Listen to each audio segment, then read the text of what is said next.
Thanks so much for that very kind introduction, Shengen. I truly appreciate the opportunity to be here today.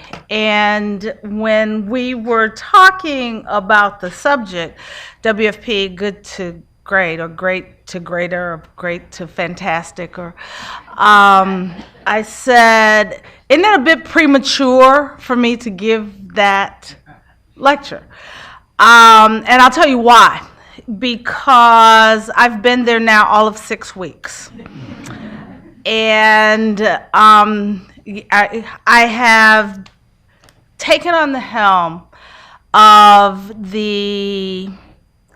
what I consider not just the largest humanitarian and food security organization, but the best humanitarian and food security organization.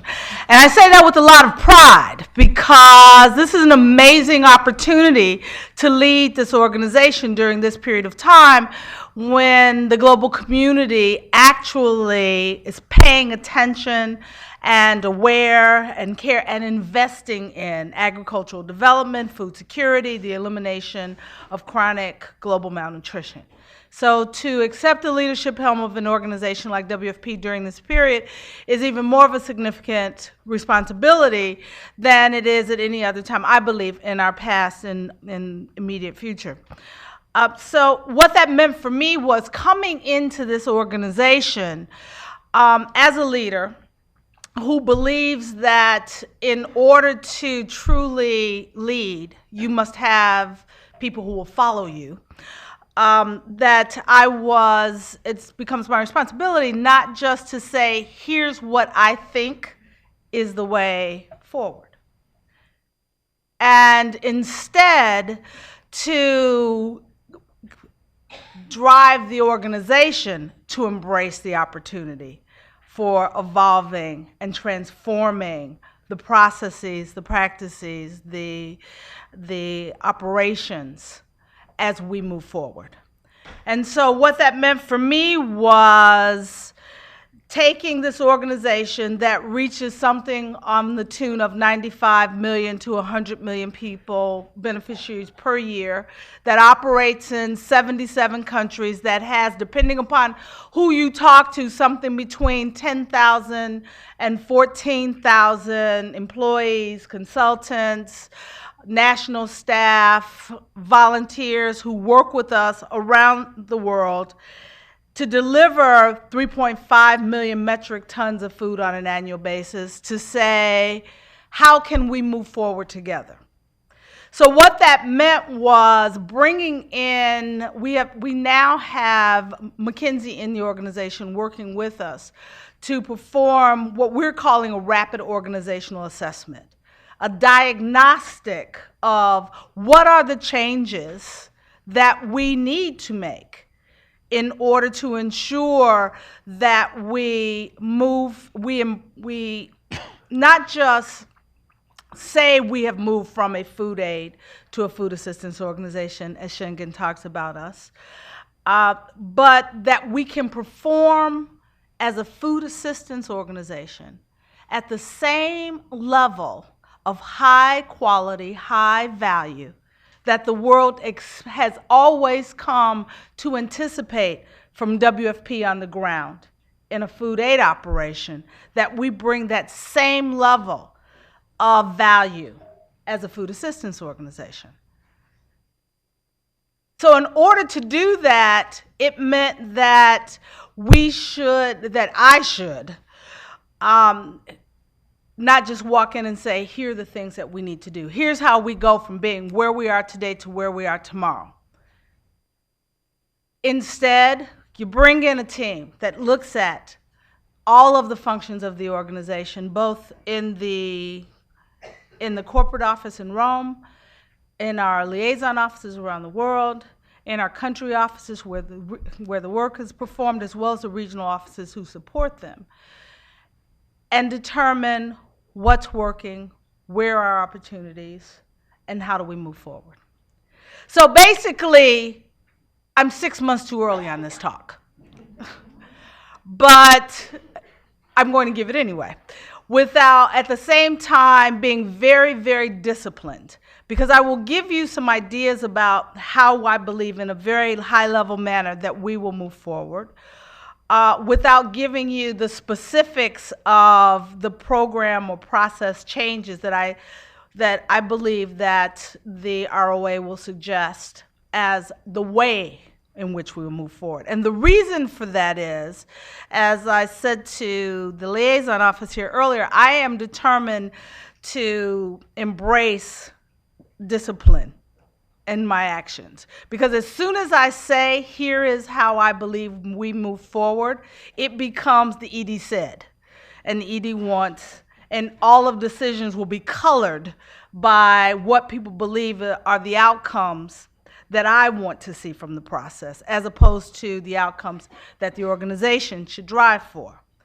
And the exciting thing about the recommendations that I'm anticipating from not just the rapid organizational assessment, but from the team. We have an organizational development team that we have empaneled to work with the ROA process, and to take the diagnostic results and then to use those with the consultants to make recommendations to me and to the organization for how we move forward.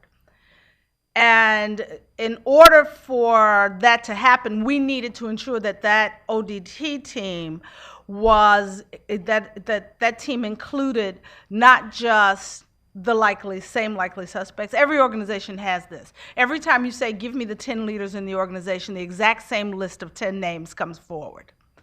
And so when I asked them to give me, to the leadership, I said, give me and identify for me an organizational development team, that list of 10 names that everybody that always comes forward came forward. And I said, I've been here 3 days at this point. I know every name on this list. And if I know every name on this list, it means that it's the same people that always do everything. So instead of this 10 names, go back again. Give me 10 names of high talent. I want some younger people who are high talent, who are out in the field working, as well as the traditional old hands, like myself. And I want women.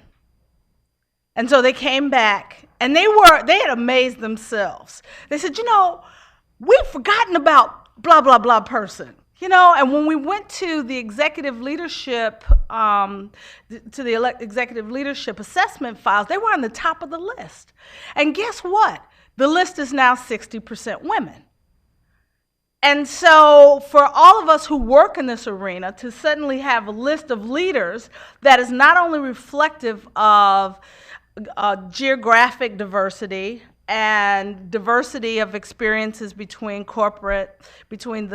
corporate office and the field offices, but also, and as well as an age, but also 60% women, I think we're beginning to get it right. And so you have that team, and then they will make recommendations to me and to the other members of the leadership team of what are the recommendations that we should embrace as we move forward. And those recommendations will come in 3 buckets. And the 3 buckets are short-term, medium-term, and long-term. What are the short-term changes that we can make very quickly inside the organization that are either personnel changes, process changes, systems changes, organizational structural changes that don't require budget, don't require policy changes, and that we can do and implement very quickly. And those we will make. Then there are the medium-term changes. And those we will begin the process on as soon as possible, with a goal of focusing on completing that work within the next year. Then there are the longer-term changes that will require, some of them require deeper dives, We will require additional research into areas that we were talking about today, what partnerships work, what that we should think about, what are the kind of funding issues that we should think about, what are the policy, overarching policy issues that require deeper dives, that may require us to come to other partners, that will become part of the planning process for our next strategic plan, which we start the planning in 2013 for implementation 2014. So getting from, as I said, getting from good to great today is a process, first and foremost. And what it will look like at the end of that process, I can't tell you yet. But what I can tell you is that we embrace wholeheartedly as an organization that shift from food aid to food assistance, to supporting not just the emergency needs, but the resilience needs of those that we serve, and building resilience. And whatever the changes that we make in the organization as we move forward, they will be in line with us being the best at what we do in those areas. But it starts with mainstreaming and institutionalizing the new tools in the organization. Because anytime you have an organization like a WFP that has been great for 50 years at doing what it does, and that is bags of foods and counting bodies of people and getting the bags of food and the right food, getting the food to those people, and you introduce new tools, new processes, you will have challenges. And so it becomes recognizing that we have a head and neck problem in parts of our organization between the new tool, between the work that we have always performed and the implementation of the new tools. And when I say head and neck, basically, we as an institution, our board, the headquarters, the leadership team, and even those in the field will tell you we move from food aid to food assistance. Now, if you go to a sub-office in Niger and ask a national staff person what that means to their operation, they can't really tell you. Or if you tell them that in addition to moving food, you need a market analysis to support the capacity building activities with the local government to ensure that the cash and voucher programs is supportable at the end of the WFP program, they'll look at you and wonder. And that's our responsibility, though, is to ensure that we get beyond just a head understanding of the work and the opportunity that the new tools provide for us. So that we're ensuring that we are mainstreaming through the organization as well as with our partners. Because many times when we talk about new tools, people say, why is WFP doing that? That's not what WFP does. That's outside their core mandate. That's outside their responsibility. But we, WFP, would challenge our partners to say, but we have the ground strength, the penetration, the support, can provide the support at country level because of our relationship with our partners to perform in a way that no one else in the humanitarian community can, around not just our traditional tools, but our new tools as well.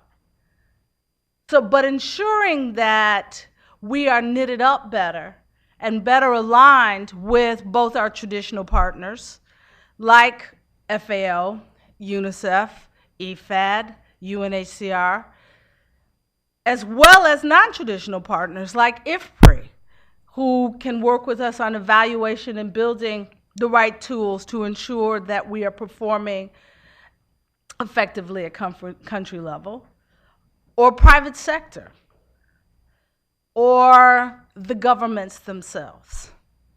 So that's very much a part of how we mainstream and institutionalize our activities as we move forward.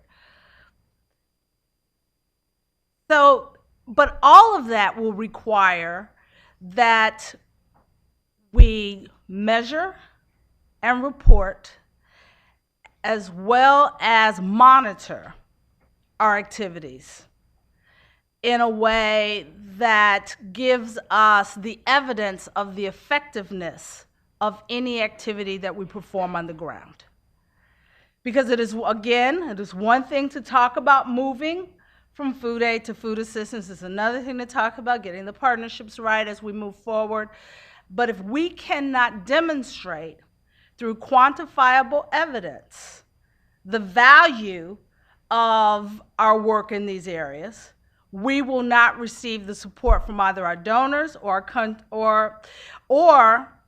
the countries that we serve for our participation in any of these programs. So that is a mantra that everyone inside of WFP, where I have not been disciplined about what the ED wants as we move forward, is very much increasing our ability to effectively measure, monitor, and report on our effectiveness at country level, regardless of what the tool is that we are implementing. So all of that, though, is very much focused on our institutional capacity. And I was asked by one of our CEO partners what was my goal for the first year. And I said at the top of my priority list was building the institutional capacity of this organization to ensure that we are effectively performing the responsibilities of the organization, the mandated responsibilities of this organization. Because you can't move forward with the other pieces if the institutional processes are not aligned appropriately, are not operating efficiently and effectively. So that's first and foremost. But as Shingen noted, we don't have the luxury of navel gazing and focusing solely on our institutional capacity, because we are called upon to perform in an ever more complex world. And so while I would appreciate the opportunity if everything in the world would stop and allow us to just get ourselves right and our partnerships right and all of our processes right while we plan and how we move forward, I live in the real world and there's no reality to that. And so we must simultaneously continue to perform to ensure that we are meeting the needs of a more complex world, that in the challenges of responding to more complex emergencies and situations. So I don't want anyone to leave here saying that WFP is focused only internally. We get it. We understand it. We understand that we don't have that luxury. And part of not having that luxury is ensuring that we have the ability to, first and foremost, perform in emergency situations at the quality level and that the global community expects when they invest their dollars in WFP as their partner in response to crisis situations. That's the first thing that we must always ensure that we are getting right. So as we are focusing on all of the activities that I've previously described, we're also identifying our operational challenges that we have, in some cases, effectively overcome to ensure that we provide the level of service and support that donors expect. And in other cases where we have not, and where we have work to do. But that work also requires that we simultaneously are always forward-leaning. What do I mean when I say that? Take Afghanistan, for instance. As NATO met this week and committed that they were leaving, that NATO would leave Afghanistan by a date certain, what does that mean for WFP and for the humanitarian community that is going to be required to continue to meet the needs of an ever-growing population of hungry, poor people? That one would argue are going to be even have more food insecure as NATO pulls out because of lack of access to or the availability of nutritious food in the market, with less space for humanitarian activity. So we have a responsibility to begin now with all of you, our partners in this room, identifying those challenges and hurdles and creating the ability, the tools that will help us overcome those challenges and hurdles. Now, what are the risks that are involved? And how can we, if not diminish those risks, how do we work through them, and how do we communicate them to our donors now? Because this is one of those situations that going into it, we recognize that there are going to be significant challenges in our ability to perform. The risk levels are going to be very high. The risk of loss on many fronts that you could all identify. We could have a very interesting and honest conversation about this.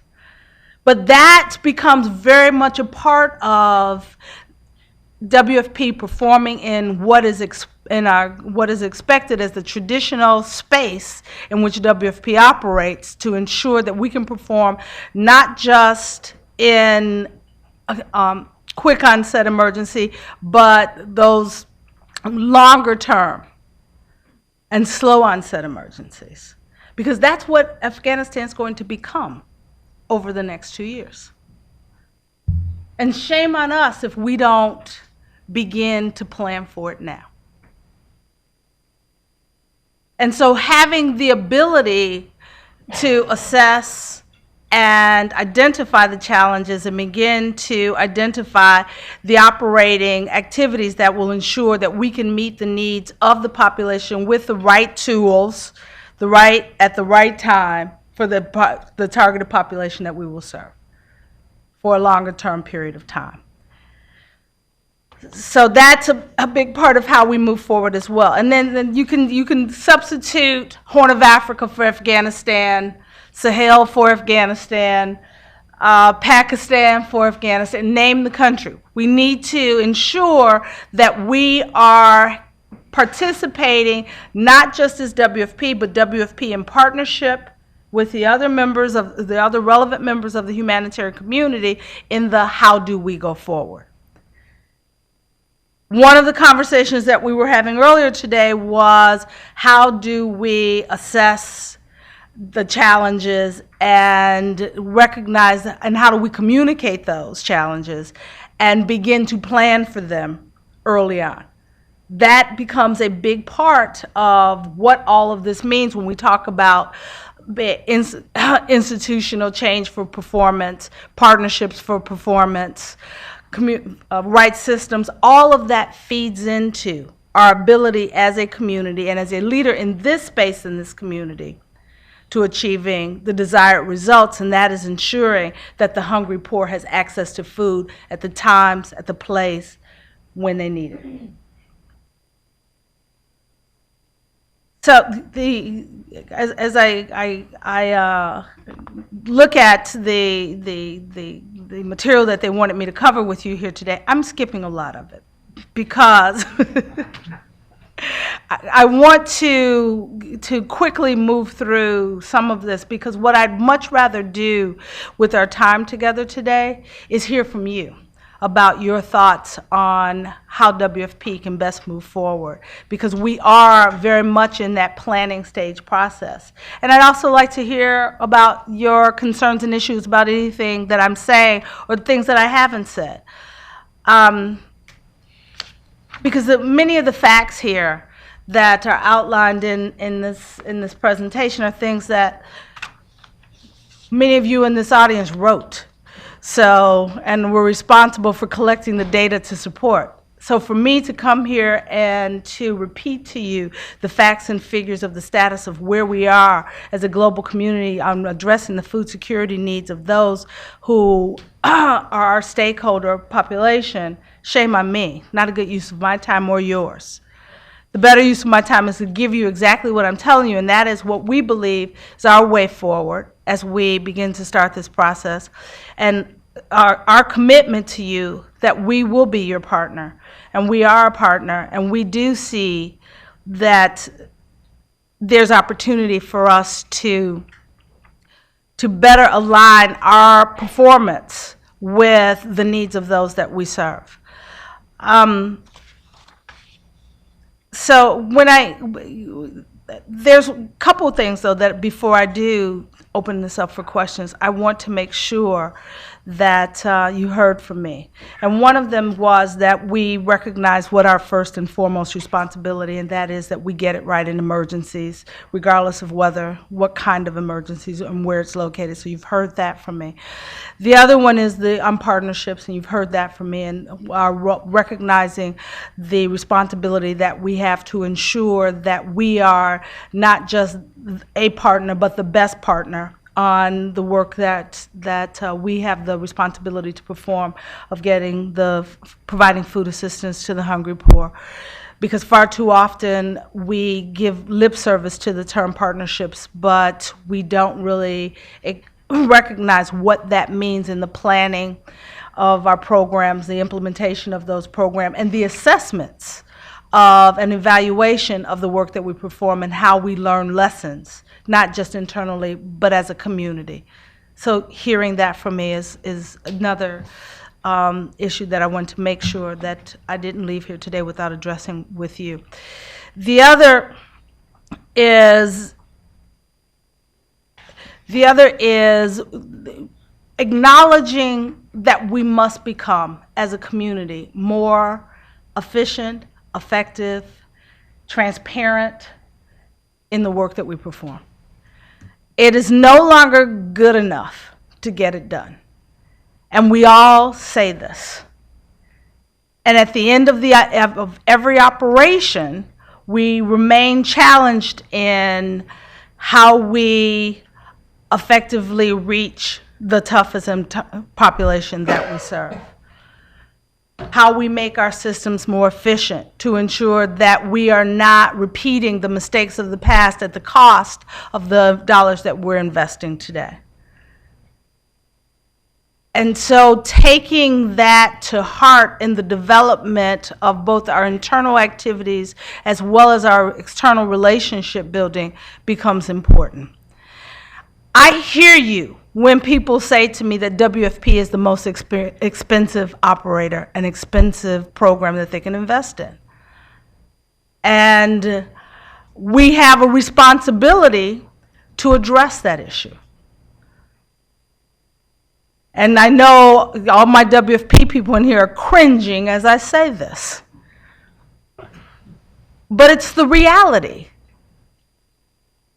The other reality is we have partners who say it is too expensive for me to partner with WFP. That I can't raise the money that it requires to implement programs for WFP. Those are the kind of conversations we don't usually have when it's a webcast event. But it's a reality.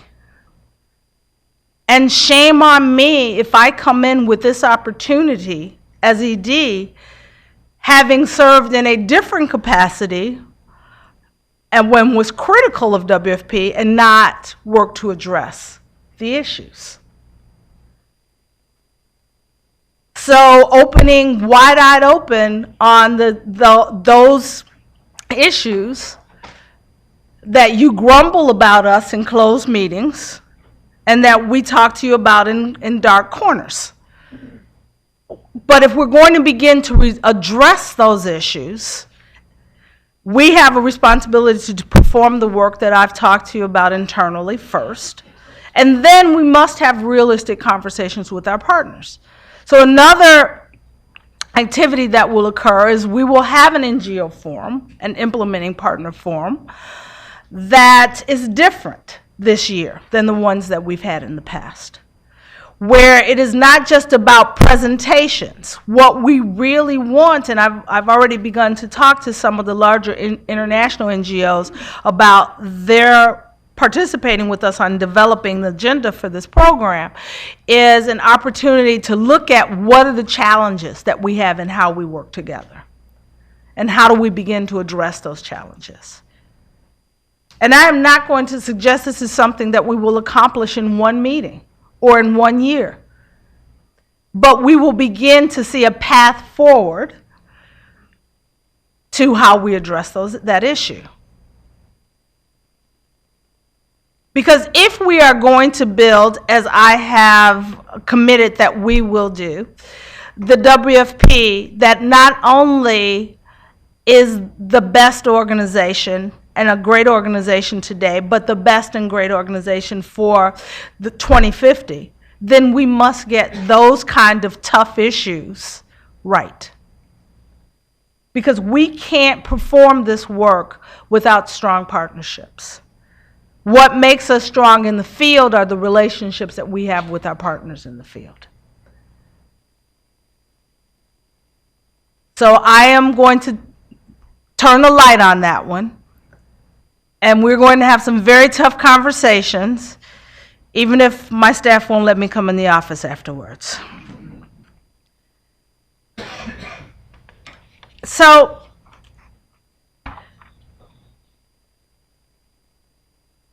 the final issue that I want to cover before I open this up for questions is another one of those very difficult, we talk about it in hushed voices, issues, and that is, how can we get more bang for our buck?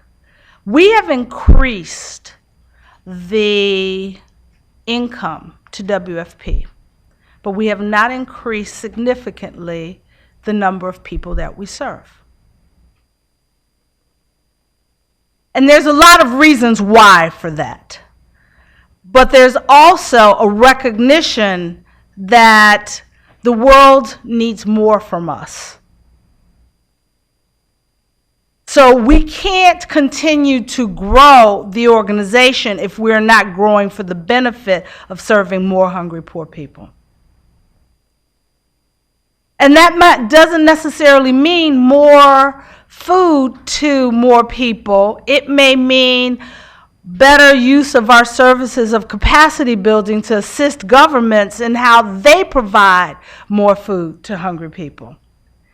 It may mean better use of our partnerships so that we can expand beyond just the population that we serve to the population that is benefited by the service. For example, when we talk about P4P, if we truly build a P4P program that is more than a pilot, it will require that we move beyond WFP as the buyer for the harvest of the smallholder farmers that we serve.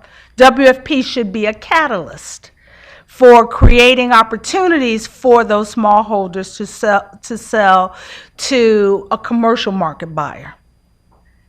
And if we can do that, we have the opportunity to impact more off-farm businesses, more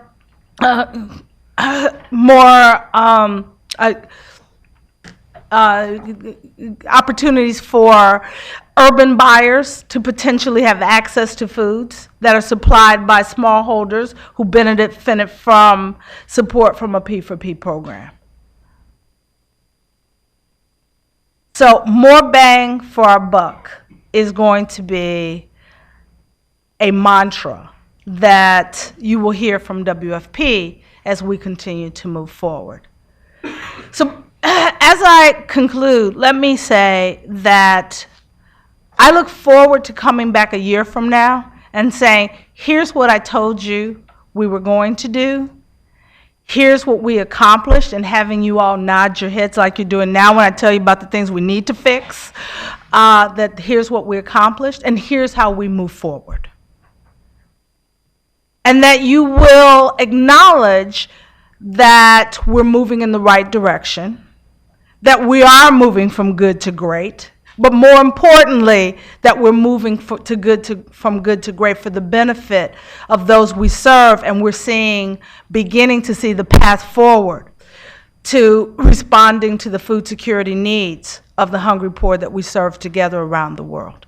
So I look forward to beginning this relationship, which we're starting today for some of you, and to continue this conversation for the period of my mandate at WFP, and as I said, most importantly, for the opportunity to work together with you. I thank you, and I'm open for questions. And as you can see, I'm not afraid of tough questions. So go right ahead. All right. Thanks a lot.